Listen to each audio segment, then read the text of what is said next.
ಒಂದು visiting card, ಒಂದ್ ₹2 ಒಂದು ಕುಚ್ಚು ಒಳಗಡೆ ಹಾಕ್ಬಿಟ್ಟು ಕೊಟ್ರೆ ಈ ತರ ಬಾಕ್ಸ್ ಫೋಲ್ಡ್ ಮಾಡಿ ಒಂದು ₹200 ಸ್ಟಾರ್ಟ್ ಮಾಡಿ. ಸ್ಯಾರಿ ಬಿಸ್ನೆಸ್ ₹200 ಸಿಗ್ತಾ ನಿಮ್ಗೆ ಕಷ್ಟ ಇದೆ ಇಲ್ಲ ಅಂತ ಹೇಳಲ್ಲ. ಐರನ್ ಬಾಕ್ಸ್ ಇಟ್ಕೊಳ್ಳೋದ್ರಿಂದ ಎಷ್ಟು ರಕ್ತ ಬ್ಲಡ್ ಹೇಳ್ಕೊಳ್ಳುತ್ತೆ ಅಂತ ನಮ್ಗೆ ಗೊತ್ತಿರುತ್ತೆ. ಎಕ್ಸಸ್ ಇದೆ ಅದರಲ್ಲಿ, ತುಂಬಾನೇ ಬ್ಲಡ್ ಎಳಿಯುತ್ತೆ. ಬಟ್ ಆದ್ರೂ ಕೂಡ ಬಿಸ್ನೆಸ್ ಮಾಡ್ತೀನಿ ಅಂತ ನಿಂತಾಗ ಅದನ್ನೆಲ್ಲ ನೋಡಕ್ಕಾಗಲ್ಲ. ಸೊ ಈಗ ನೀವು ಒಂದು ₹200 ₹250 ನೀವು ಅದನ್ನ ಸ್ಟಾರ್ಟ್ ಮಾಡ್ಬೋದು. ಈ ತರ ದಿನಕ್ಕೆ ಒಂದು 4 ಸ್ಯಾರಿ ಮಾಡಿದ್ರೆ ₹1,000 ಬಂತ. ಹೊರಗಡೆ ನಾವು ಇವಾಗ ಕೆಲ್ಸಕ್ಕೆ ಹೋಗ್ತೀವಿ ಅಂತಂದ್ರೆ ₹200-300 ಅಷ್ಟೇ ನಮ್ ಕೂಲಿ ಒಂದಿನಕ್ಕೆ. ₹500 ಕೊಡ್ಬೋದಲ್ವಾ ಅಂತಂದ್ರೆ ₹1,000 ಯಾರಾದ್ರು ಕೊಡ್ತಾರ? 5 ಸ್ಯಾರಿನ ನೀವು ಡ್ರೈಪ್ ಮಾಡ್ತೀರಾ ಅಂದ್ರೆ 2 ಅವರ್ಸ್ ಅಲ್ಲಿ ಮುಗ್ದೋಗ್ಬಿಡುತ್ತೆ. 2 or 3 ಅವರ್ಸ್ ತಗೊಳ್ಳಿ, ಪರವಾಗಿಲ್ಲ. ನಿಮ್ ಟೈಮ್ ನ ನೀವು ನಿಮ್ ಫ್ಯಾಮಿಲಿಗೆ ಸ್ಪೆಂಡ್ ಮಾಡ್ಬೋದಾ, ಇಲ್ಲ ಬೇರೆ ಕೆಲಸನ ಮಾಡ್ಬೋದಾ? ಈಸಿ ಆಗಲ್ವಾ? ಸೊ ಇವಾಗೆಲ್ಲ ಸ್ಯಾರಿ ಉಟ್ಕೊಳ್ಳೋ ಸುಮಾರು ಜನ ಹೆಣ್ಮಕ್ಳು ಕಷ್ಟ. ಅದ್ರಲ್ಲಿ ಟಫ್ ಆಗಿರೋ ರೇಷ್ಮೆ ಸೀರೆನ ಉಟ್ಕೊಳ್ಳೋದು ಆಗದೇ ಇಲ್ಲ.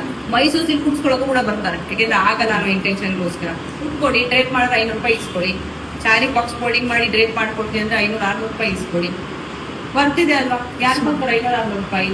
ಅರ್ಧ ಗಂಟೆ 1 hour ಕಲ್ತ್ಕೊಬೋದು. ಮಾಡ್ಬೇಕಲ್ಲ ₹500-600 ಸಂಪಾದನೆ ಮಾಡ್ಬೋದು. ₹500 ದೊಡ್ಡನೇ ತಾನೆ, ಚಿಕ್ಕ ಅಮೌಂಟ್ ಏನಲ್ಲ.